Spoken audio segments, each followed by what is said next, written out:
Hello students, আজকে আমরা discuss করব এইচএস সেকেন্ড ইয়ার এমআইএল বেঙ্গলির ভাত গল্পটির নেক্সট পোর্শনটা। আমি এটা তোমাদের আগে হাফ ডিসকাস করে রেখেছিলাম আগের ভিডিওতে। আজকে আমরা বাকি অংশটুকুকে ডিসকাস করব। তো যেটুকুতে আমরা ডিসকাস করে রেখেছিলাম সেটুকু ছিল যে কলকাতার ওই বড় ভদ্রলোকের বাড়িতে, যার বাড়িতে বাসিনী কাজ করতো, ওই ভদ্রলোকের বাড়িতে 5 রকমের চালের ভাত রান্না হচ্ছে। ওই বাড়ির গৃহকর্তার তার যাতে উনি মৃত্যুশয্যায় আছেন, তো তার যাতে শরীর সুস্থ হয়ে ওঠে সেই জন্যে ওনার জন্য একটা যজ্ঞের ব্যবস্থা করা হয়েছে এবং সেই যজ্ঞের আয়োজন করেছেন ওই বাড়ির ছোট বউয়ের বাবা। উনি তান্ত্রিক এদেরকে নিয়ে এসেছেন, ব্যবস্থা করেছেন, সেই তান্ত্রিক এসেছে এবং এখন ওদের বাড়িতে সেই যজ্ঞ অনুষ্ঠান হচ্ছে। তো সেই জন্যে এই ব্যাপারগুলো নিয়ে কথা বলতে বলতে আমরা জানতে পারি, গল্পর সাথে সাথে এগোতে জানতে পারি যে ওদের বাড়িতে 5 রকম চালের ভাত রান্না করা হয়। ঝিঙে শাল চালের ভাত, যেটা নিরামিষ ডাল তরকারির সঙ্গে খাওয়া হয়। রামশাল চালের ভাত, যেটা মাছের সাথে খাওয়া হয়। বড়বাবু যিনি, তিনি কনক পানি চাল ছাড়া উনি খান না। মেজো আর ছোট ছেলে বাড়ির, ওরা 12 মাস পদ্মজালি চাল খান। বামুন চাকর ঝিদের জন্য মোটা সাপটা চালের রান্না হয়। তো এই কথাগুলো যখন বাসিনীর কাছ থেকে উৎসব জানতে পারে, তখন সে একদম আশ্চর্য হয়ে যায়। সে বলে যে এটা কেমন কথা হলো, ও একবেলা ভাত খাওয়ার জন্যই ভাত জোগাড় করতে পারছে না, আর এদিকে ওরা 5 রকমের চাল খাচ্ছে, বাড়ির এক একজন মানুষ এক এক ধরনের চালের ভাত খাচ্ছে, 5 ভাগে ভাত হচ্ছে ওদের বাড়িতে। তো অ্যাকচুয়ালি মহাশ্বেতা দেবী আমাদের সামনে একদম দুটো বিপরীত ধর্মী রূপ ফুটিয়ে তুলেছেন সমাজের। এক শ্রেণীর মানুষরা সমাজের মধ্যে ওরা খেতেই পাচ্ছে না, একদম পুরো না খেয়ে ওদেরকে দিন কাটাতে হচ্ছে। আর সমাজের একদম উল্টো পিঠে দাঁড়িয়ে অন্য শ্রেণীর একজন লোক রয়েছে, যারা অন্ন নিয়ে রীতিমতো বিলাসিতা করছে। ওরা যে খেতে পাচ্ছে না, না খাওয়ার যন্ত্রণা, ক্ষুধার যন্ত্রণা, এগুলো ওরা কখনো বোঝেই না। উল্টো যেটা হয়, ওরা বিভিন্ন রকম চালের ভাত রান্না করে খায়, তো ফলত অন্যের কোনো মূল্য ওদের কাছে নেই। ওরা দেখবে, এটা গল্প যত সময়ে এগোবে দেখতে পাবে যে এই এত ভাত তরকারি যে রান্না হচ্ছে, এগুলোকে ওরা কীরকম ইউটিলাইজ করছে। একজন যে না খেয়ে আছে, ওর কাছে অন্য ব্যঞ্জনের যা মূল্য, ওদের কাছে সেই মূল্য কখনোই নেই। তো যাই হোক, তো এবার এগুলো বাসিনীর সঙ্গে কথা হলো। তো উৎসব একটুখানি অবাক হলো, সে স্বাভাবিকভাবেই অবাক হলো, কারণ ও খেতে পারছে না বলেই এখানে এসেছে এবং এখনও পর্যন্ত ওর মুখে পেটে এক ফোঁটা ভাতও পড়েনি। ও সকাল থেকে না খেয়েই একরকম কাটছে, এই করছে সেই করছে, পরিশ্রম করছে, শারীরিক পরিশ্রম করছে, যেখানে না খাওয়ার ফলে ও শারীরিকভাবে শক্তিহীন, তারপরেও ওইখানে কাজ করছে। তো এই কন্ডিশনে উৎসবের কাছে পুরো ব্যাপারটাই সাংঘাতিক আশ্চর্যজনক মনে হয়েছিল। তো এইভাবে চলতে যাই হোক, বাসিনী কী করলো, উৎসবকে একটুখানি ছাতু দিয়ে গেল, বললো যে তুমি এটা খাও, তুমি এটা খেয়ে তুমি তাড়াতাড়ি হাত চালিয়ে তুমি কাঠগুলো কেটে ফেলো। এবার এই জায়গাতে রাইটার উৎসব সম্পর্কে একটু ডিসকাস করছে। উৎসবের আসল নাম হলো উৎসব নাইয়া। এগুলো শর্ট কোশ্চেনের মধ্যে তোমাদের আসবে, তো একটু টেক্সটটা একটু পড়ে নেবে। উৎসব নাইয়া, এবং সে গ্রামের বাড়িতে থাকে। ওর একটি ছেলে, একটি মেয়ে আর একটা বউ, এগুলো নিয়ে ওর একটা খুব সাধারণ সংসার, খুব গরিব ঘরের সংসার। ওরা দিন আনে দিন খায়, এভাবেই ওরা চলছে। তো যেদিন উৎসবের জীবনে অন্ধকার নেমে এসেছিল, তার জীবনটা পুরোপুরি পাল্টে গিয়েছিল, সব কিছু ধ্বংস হয়ে গিয়েছিল, সেদিন চলছিল তুমুল ঝড় বৃষ্টি। এত ঝড় বৃষ্টি, এত ঝড় বাদল যে ওর যে ছোট একচালা ঘরটা, এই একচালা ঘরটা প্রায় ভেঙে যাওয়ার উপক্রম হয়ে দাঁড়িয়েছিল। ও কী করছিল, ওই একচালা ঘরটার মিডলে একটা খুঁটি ছিল, সেই খুঁটিটাকে জড়িয়ে ধরে ও দাঁড়িয়েছিল যাতে কোনো মতে ঘরটা ভেঙে না পড়ে। আর ওর বউ বাচ্চা দুটোকে জড়িয়ে ধরে এক সাইডে বসে কাঁপছিল শীতের মধ্যে, প্রচণ্ড শীতের মধ্যে। ঠান্ডায় ওরা সাংঘাতিক শীতে পড়ে গেছে, কিন্তু ওদের গায়ের মধ্যে কোনো কাপড় চোপড় নেই, ঘরের কাঁথা কম্বল এগুলো কিছুই নেই, ওরা কাঁপছিল। এইবার এরকম করতে একটা সময় ঝড় থামলো, তুমুল ঝড় বৃষ্টি হলো, ঝড় থামলো, ওদের ঘর দুয়ার সব ভেঙে গেল। এবং এগুলো করার পর যখন সকাল হলো, তখন দেখা গেলো যে ওর পুরো ঘরটাই ভেঙে আছে। উৎসবের বউ বাচ্চা সেই ঘরের নিচে মাটিতে চাপা পড়ে ওরা রীতিমতো মারাই গেছে, ওরা আর জীবিতই নেই। তো যাই হোক, ওর কাগজের কৌটাটা যেটা রয়ে গিয়েছিল, যে কাগজের কৌটার মধ্যে ওর জায়গার জমি, ওই যে বাড়িটা যে ওর, সেই জমির দলিলটুকু লেখা ছিল, সেই জিনিসটাও ওর হারিয়ে গেল, টুকরোটাও হারিয়ে গেল। ও পাগলের মতো খোঁজাখুঁজি করছে, কিন্তু কোথাও কিছুই পাচ্ছে না। তো যাই হোক, তো তারপর গিয়ে যেটা হলো, ও সকালে ঘুম থেকে উঠে দেখলো যে ওর সমস্ত বাড়িঘরের দলিলপত্র যা ছিল এগুলো হারিয়ে গেল। তারপর ওর স্ত্রী, পুত্র, সন্তান সবাই মারা গেল। তো এই কন্ডিশনে লঙ্গরখানা যেটা বসেছিল গ্রামের মধ্যে, সেই লঙ্গরখানাও যখন বসেছে, ও তখন গ্রামের মধ্যে ওর স্ত্রী, পুত্র আর ওই যে কাগজের টুকরোগুলো এগুলো খোঁজাখুঁজি করছিল, কিন্তু কিছুই হলো না। শেষ পর্যন্ত ও যখন খাওয়ার জন্য ওর খিদে পেল, ততদিনে গিয়ে দেখলো লঙ্গরখানাও শেষ, উঠে গেছে। তো এই পরিস্থিতিতে এছাড়া গ্রামের মধ্যে 2-3 বছরের মড়ক লেগেছিল, যে জন্যে যার ক্ষেতের মধ্যেও দৈনন্দিন কাজ করতো, তার কাছ থেকে ও কোনো কিছুই পায়নি। ফলত ওর সাংঘাতিক কষ্ট হতে লাগলো, খাওয়া দাওয়ার জীবন আর ওর জন্য সহজ রইল না। এই অবস্থাতেও বাসিনীর কথা মতে ওদের বাড়িতে, ওই ঠাকুরমশাইয়ের বাড়িতে এলো, কারণ এখানে সে কাঠ কাটার বিনিময়ে কিছুটা খেতে পাবে। তো যাই হোক, আমরা তারপর অনেকটাই এগিয়ে গেছি। আমরা দেখলাম যে কাঠ কেটেছেও, কেটে তারপর ঘর থেকে কেউই, ও বড় পিসিমাকে জানিয়েছেও যে ও কাঠ কেটে রেখে এসেছে, এখনও কী করবে। তো বড় পিসিমা ওকে কোনো উত্তর দিল না। ও পাশে এখান থেকে ওদের বাড়ি থেকে বেরিয়ে গিয়ে কাঠগুলো একটা সাইডে রেখে ও একটু অপেক্ষা করছে যে ঠিক আছে, যজ্ঞটজ্ঞ শেষ হোক, তারপর তো খেতে হবে, তারপর খাওয়া দাওয়া হবে, তো তখনই খাবে। ও গিয়ে পাশে শিব মন্দিরে, ওদের বাড়ির বাইরে ওই শিব মন্দির, যেটা ওই বাড়ির গৃহকর্তাই নির্মাণ করে দিয়েছিলেন, ওই শিব মন্দিরের মধ্যে গিয়ে ও অনেকটা সময় অপেক্ষা করলো। তো অপেক্ষা করতে করতে ও কখন ঘুমিয়ে পড়েছে ও নিজেই জানে না। ও অনেকটা টায়ার্ড হয়ে গিয়েছিল এই কাজগুলো করতে করতে, ফলত ও ঘুমিয়ে পড়েছে ওই জায়গার মধ্যে। তো ঘুমিয়ে পড়েছে। এদিকে কাহিনীর মধ্যে আমরা দেখব যে বাড়িতে কি হচ্ছে এই কন্ডিশনে। হঠাৎ করে ওং রিং কি ঠং বো বো এগুলো বলে বলে ওই যে তান্ত্রিক যে ছিল সে চিৎকার করে উঠে বলল যে রোগীকে দাঁড় করান, কালো বেড়ালের লোমে রোগকে বেঁধে ফেলুন ও হোম শুরু করেন। একই সঙ্গে উপর থেকে নার্স নেমে এসে বলল ডাক্তারকে কল দিন। খেয়াল করো ঘটনাটা কী ঘটেছে। যখন এই সমস্ত ঘটনা হচ্ছে, তখন এদিক থেকে তান্ত্রিক উঠে বলছে যে রোগীকে উঠিয়ে দাঁড় করিয়ে দাও। বুঝো ঠেলা, যেই লোকটা মারা যাচ্ছে, যার নড়াচড়ার পর্যন্ত মানে ক্ষমতা নেই, তাকে তান্ত্রিক বলছে যে উঠিয়ে দাঁড় করিয়ে দেওয়ার জন্য। দাঁড় করিয়ে দিয়ে বিড়ালের কালো কি লোমটোম কতগুলো নিয়ে এসেছে, এগুলো দিয়ে ওকে বাঁধার জন্য, রোগটাকে বেঁধে ফেলতে হবে নাকি, এবং তারপর যজ্ঞটজ্ঞ শুরু হবে। যেই ওই মোমেন্টে পণ্ডিত এই ধরনের কথা বলল, সঙ্গে সঙ্গে উপর থেকে নার্স এসে বললো যে ডাক্তারকে কল দিন, অর্থাৎ ডাক্তারকে ডাকুন, মানে রোগীর অবস্থা ভীষণই সিরিয়াস। তো এর মধ্যে কি হলো, বাসিনী এসে উৎসবকে বললো যে তুমি বাইরে চলে যাও। তো ও বাইরে চলে গেছে, ওইখানে গিয়ে শিব মন্দিরে বসে আছে, ওর তো ঘুম লেগে গেছে চোখে। এদিকে ওরা সবাই, বাড়ির লোকেরা সবাই উঠে এসেছে, এসে এই ভদ্রলোকে দেখছে যে কি হয়েছে, ওনার কোনো প্রবলেম হয়েছে নাকি, ডাক্তারকে ডাকতে হবে নাকি, এই ব্যাপারগুলো এগুলো করে করে উৎসবের এদিকে কি হয়েছে, ও তো ঘুমিয়ে গেছে। হঠাৎ যখন ওর ঘুম ভাঙলো, ও তাকিয়ে দেখে যে চতুর্দিকে প্রচুর লোক, অনেক মানুষ। এতগুলো মানুষ দেখে হঠাৎ করে ও একটু স্ট্রেঞ্জ হয়ে যায়। ও যখন ঘুমোতে গিয়েছিল শিব মন্দিরে, তখন এত লোক মানে ছিল না, আশেপাশে লোকজন কমই ছিল। মন্দিরের মধ্যে 2-1টা ছেলে বসে এমনি তাসপাশা খেলছিল, এর বেশি কিছুই না। তো ও তাড়াতাড়ি করে উঠেছে, উঠে জিজ্ঞাসা করেছে যে আরে কি হয়েছে, কি হঠাৎ করে মানে এত লোক, এত ভিড় কেন এ বাড়ির আশেপাশে।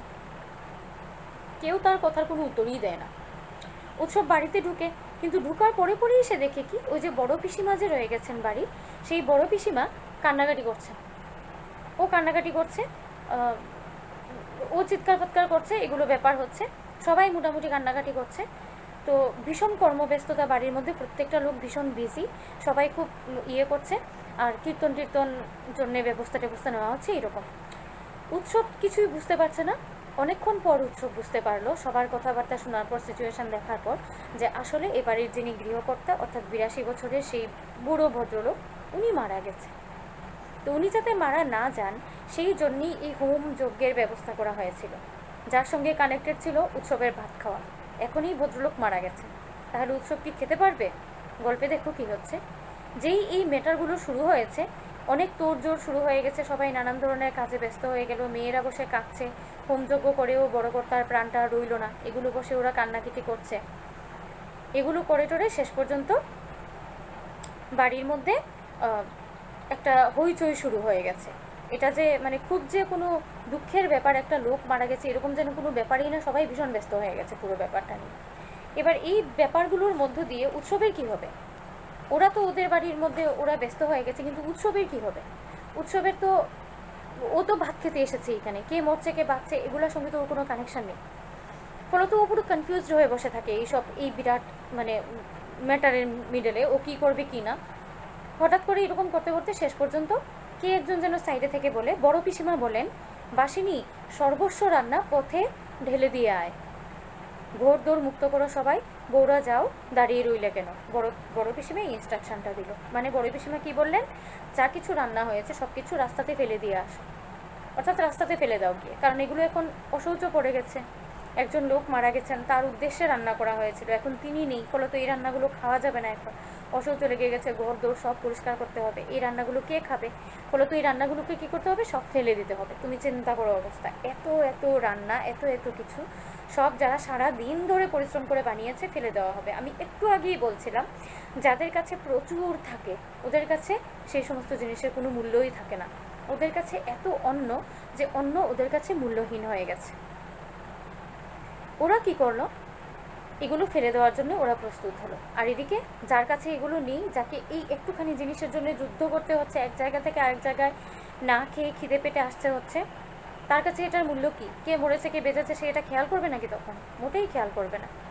উৎসবের মাথার মধ্যে যে মেঘ চলছিল তা সরে যায়, অর্থাৎ উৎসব এত সময় কনফিউজড ছিল, সে বুঝতেই পারছিল না ঘটনা কী হতে যাচ্ছে, কোন দিকে ঘুরছে। এখন কিন্তু এই কনফিউশনটা ওর ভেতর থেকে সম্পূর্ণ বুঝে যায়। ও বুঝে গেছে যে ওরা সব ভাত পথে ফেলে দিতে যাচ্ছে। যেই ভাতটা খাওয়ার জন্যে একটা লোক প্রায় মরে যায়, ওরা সেই ভাতটাকে রাস্তায় ফেলে দিতে যাচ্ছে। এই পিকচারটাই মহাশ্বেতা দেবী এই জায়গার মধ্যে তুলে ধরেছে। এই জিনিসটাই উনি দেখাতে চেয়েছেন যে একই অন্ন একজনের কাছে কতটা মূল্যহীন, কতটা অর্থহীন, এবং সেই অন্যটাই আরেকজনের কাছে তার জীবন বাঁচানোর একমাত্র উপায়। কি ভীষণভাবে অপোজিট দুটো সিচুয়েশন। তো ফেলে দিতে যাচ্ছে, বাসিনী করেছে কি ওই হাঁড়িটাকে তুলে এনেছে ফটাফট করে, এসেই বলছে ধরো বিকি দাদা, উৎসবকে বলছে, ওকে সামনে পেয়েছে, বলছে দাদা একটু ধরো তো এই কলসটা, অর্থাৎ এত বড় ডেকচি, ভাতের ডেকচি, একটু ধরো তো। উৎসব সঙ্গে সঙ্গে বললো, হ্যাঁ হ্যাঁ এই যে আমি ধরছি।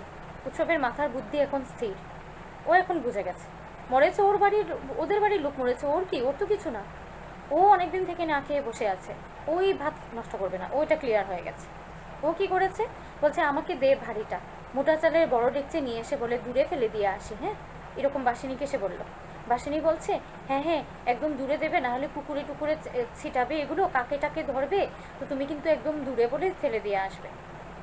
উৎসব আর কোনো কথাই বলে না, কোনো আনসারই দেয় না, সে বাড়ি থেকে বেরিয়ে যায় এবং হনহন করে হাঁটতে থাকে। হনহন করে হাঁটা মানে স্পিডে হাঁটতে থাকে, একদম জোরসে হাঁটা শুরু করে ভাতের ডেকচি হাতে নিয়ে। খানিকটা হেঁটেই সে দৌড় শুরু করে দেয়, আধা রাস্তা হেঁটে যায়, তারপরে এসে ভাতের ডেকচি হাতে নিয়ে একদম নাকে মুখে দৌড়, সোজা দৌড়, পথে ঢেলে দেবে, কাকে কুকুরে খাবে, সেই ভাত খাওয়ার জন্য উৎসব কোন জায়গা থেকে কোন জায়গায় এসেছে, সারা দিন কাঠ কেটেছে, এই খিদের আগুন জ্বলছে ওর পেটের মধ্যে। আর ওরা বলছে কিনা ভাতটাকে পথে ফেলে দেওয়ার জন্যে, যাতে কাকে কুকুরে পর্যন্ত না খেতে পারে। তুমি ভেবে দেখো কীরকম সিচুয়েশন ক্রিয়েট হয়েছে। বাসিনী পিছন থেকে বুঝে ফেলে ব্যাপারটা, ও দৌড়ে এসে বলছে দাদা তুমি কি করছো, অসুচি বাড়ির ভাত খেতে নেই। তখন উৎসব ওই দিক থেকে বলছে অসুচি বাড়ির ভাত খেতে নেই, তুমি ব্রাহ্মণ হয়েছ, ঠিক আছে। উৎসব ফিরে দাঁড়ায়, উৎসবের এই চেহারা দেখে উৎসবের চোখ থেকে তখন আগুন বেরোতে থাকে রাগে। বাসিনী থমকে যায়, ও চলে যায়। উৎসব নাকে মুখে দৌড়াতে থাকে, দৌড়াতে দৌড়াতে সোজা রেল স্টেশনে এসে যায়। রেল স্টেশনে এসে ও স্টেশনের মধ্যে বসে ভাতের হাঁড়িটা বুকের মধ্যে নিয়ে এক টানে ও ভাত খেতে থাকে, গোগ্রাসে একদম নাকে মুখে ভাত খেতে থাকে। খেতে খেতে খেতে খেতে খেতে খেতে ও একদম পরিশ্রান্ত হয়ে যায় ভাত খেতে। এই ভাতের জন্যে ও কী না করেছে তুমি ভাবো। একটা ক্ষুধার্ত মানুষের সামনে যখন এই ধরনের অপরচুনিটি আসে, সুযোগ আসে, সে কি এটা ছাড়বে? যে 3 দিন 4 দিন সপ্তাহের পর সপ্তাহ মাসের পর মাস না খেয়ে আছে, ক্ষুধার যন্ত্রণা যে সহ্য করেছে, তার কাছে অন্যের মূল্য বিরাট। সে অসুচি সূচি এগুলো সমস্ত অর্থহীন হয়ে যায়। এগুলো তো মানুষের বানানো নিয়ম, অসুচি হওয়া সূচি হওয়া। ভাতের সাথে, খাদ্যের সাথে এর কোনো সম্পর্ক নেই। খাদ্যের একটাই ব্যবহার, সেটা হলো খিদে মেটানো। অসুচি হলো কি শুচি হলো সেটার সঙ্গে এর কোনো সম্পর্ক নেই, এগুলো তো লোকজনের বানানো নিয়ম। এগুলো মানলেই কি না মানলেই কি, একটা খাদ্যবস্তু আমার সামনে, আমি যদি খাই আমার খিদে মিটবে, বাস এটাই এটার বেসিক ম্যাটার। অসুচি হলো কি শুচি হলো না, এগুলো তো বানানো নিয়ম, এর সাথে তো মানুষের খিদের কোনো সম্পর্ক নেই। এই ব্যাপারটাই মহাশ্বেতা দেবী এই জায়গার মধ্যে দেখিয়েছে, যে খিদার সামনে বাকি সব কিছু অর্থহীন হয়ে যায়। তোমাদের মনে পড়ে সুকান্ত ভট্টাচার্য কবি, উনি একবার বলেছিলেন আকাশের পূর্ণিমার চাঁদটাকে দেখে, পূর্ণিমার চাঁদ যেন ঝলসানো রুটি। উনি তখন বলেছিলেন এই কথাটা। অর্থাৎ যখন আমার পেটে খিদের আগুন জ্বলতে থাকে, তখন আমি আকাশের দিকে তাকিয়ে যে চাঁদটাকে দেখি, সেই চাঁদটাও আমার কাছে একটা ঝলসানো রুটি মনে হয়। ওই একই রকম ব্যাপার উৎসবের কাছে এই ভাতটা আজকে তার বিরাট জীবনের আশ্রয় মনে হচ্ছে। এর চাইতে বড় আর কিছুই হতে পারে না। সে ভাত খেতে খেতে খেতে খেতে প্রচুর ভাত খেয়েছে, খেয়ে সে টায়ার্ড হয়ে গেছে। টায়ার্ড হয়ে সে ভাতটাকে নিয়ে একটা সাইডে ও ভেবেছে যে সোজা মানে ভাতটাকে, এই হাঁড়িটাকে নিয়ে এসে সোজা ওর দেশের বাড়িতে চলে যাবে, ওইখানে বসে ও বাকি ভাত খাবে, ওর যা অবস্থা। ও তারপর একটা জায়গাতে গিয়ে বসে একটু জল টল খেয়ে ও ভাতের হাঁড়িটাকে ঠিক সে একদম জড়িয়ে ধরে, যাতে অন্য কেউ ভাতের হাঁড়িটা নিয়ে না নেয়, এটাকে জড়িয়ে ধরে এটারই একটা কানার মধ্যে, অর্থাৎ কানা বলতে ভাতের হাঁড়ির যে মুখটা রয়ে গেছে সেই মুখের মধ্যে মাথা রেখে সে ঘুমিয়েই পড়ে একদম পুরো। তুমি ভাবো কী ধরনের পিকচার মহাশ্বেতা দেবী এই জায়গার মধ্যে এঁকে দেখিয়েছে। অর্থাৎ আমরা ভাতের হাঁড়ি স্পর্শ করার পর বা ভাত স্পর্শ করার পর তারপরে সে হাত মুখ ধুই, কারণ আমাদের সকরা লেগে যায়, তাই তো? এখানে কন্ডিশন একদম আলাদা। যে না খেয়ে আছে দিনের পর দিন, তার কাছে সকরা ফকরা এগুলো কোনো ম্যাটারই করে না, সূচি অসুচি ম্যাটারই করে না। তার কাছে একটাই জিনিস, দুটো জিনিসই অর্থপূর্ণ। একটা হলো আমি প্রচণ্ড ক্ষুধার্ত, 2 নম্বর আমার সামনে কতগুলো ভাত আছে। পারলেও ভাতের উপর বসে ঘুমিয়ে যাবে, তার কোনো আপত্তি নেই, কিন্তু এই ভাত সে অন্য কাউকে দেবে না। এটাই উৎসব করেছে। সে ভাতের হাঁড়িটাকে ঠিকসে জোরসে চেপে ধরে এটার কানার মধ্যে মাথা রেখে সে একদম ঠিকসে ঘুমিয়ে পড়েছে, একদম নাক ডেকে ঘুমিয়ে পড়েছে। যাই হোক, পরদিন সকাল হয়ে গেল। সকালে লোকজনের ডাকাডাকিতে উৎসবে যখন ঘুম ভাঙে, ও দেখে যে কি অনেক লোকজন ওর সাইডে জড়ো হয়ে আছে। ও নাকি ওই পেতলের যে হাঁড়িটা, ভাতের যে হাঁড়িটা, এটাকে নাকি ও চুরি করেছে। চুরি করার দায়ে পুলিশ আসে এবং লোকজন আসে উৎসবকে ডেকে ঘুম থেকে উঠায়। তারপর ওরা উৎসবকে মারতে মারতে থানাতে নিয়ে যায়, কারণ কেন সে পেতলের হাঁড়িটা চুরি করেছে। থানাতে নিয়ে গিয়ে ওকে জেলে ঢুকিয়ে দেয়। গল্পটা এই জায়গাতে শেষ হয়ে যায়। মহাশ্বেতা দেবী এখানে গল্পটা কীরকমভাবে শেষ করেছেন? উৎসব ভাত খেতে চেয়েছে, সে আর কিছুই করতে চায়নি, সে কোনো হাঁড়ি চুরি করেনি, কিছুই করেনি। কিন্তু আমাদের সমাজটা তো অন্যরকম, ওরা লোকের খিদে বুঝে না, ওরা কতগুলো বানানোর সিস্টেম বুঝে। ও ভাত খেতে চেয়েছে, ওকে জিজ্ঞাসা পর্যন্ত করা হয়নি যে কেন ও পেতলের হাঁড়িটা নিয়ে এসেছে। হয়তো তাহলে সে পেতলের হাঁড়ি ফিরিয়ে দিত। উৎসবের কাছে পেতলের হাঁড়ির কী মানে আছে বলো তো? যার নিজের ঘর নেই, বাড়ি নেই, তার পুরো পরিবারটাই ধ্বংস হয়ে গেছে, তার কাছে এই পেতলের হাঁড়িটা কখনো মূল্যবান হতে পারে কি? ও ভাত খাওয়ার জন্য এসেছে, ও ক্ষুধার যন্ত্রণায় কাতর হয়ে এসেছে। কিন্তু আমাদের সমাজের মানুষগুলো কীরকম? তুমি ক্ষুধায় মরে যাও, তাতে কোনো আপত্তি নেই, কিন্তু তুমি আমার বাসন নিতে পারবে না, আমার ঘরের বাসনগুলোকে তুমি ধরতে পারবে না, তাহলে তুমি বাসন চুরি করেছো, এই হলো মানে। তো এদের সঙ্গে কিছুই বলার থাকে না। এই দুঃখ বোধটাকে এই জায়গার মধ্যে ধরে রেখেই মহাশ্বেতা দেবী গল্পটাকে এইখানে শেষ করেছে। এই হলো তোমাদের গোটা গল্পটা, তোমরা দেখে নেবে কোথাও কোনো অসুবিধা আছে কিনা, আমরা বাকি পরে ডিসকাস করে দেবো। ওকে, থ্যাংক ইউ।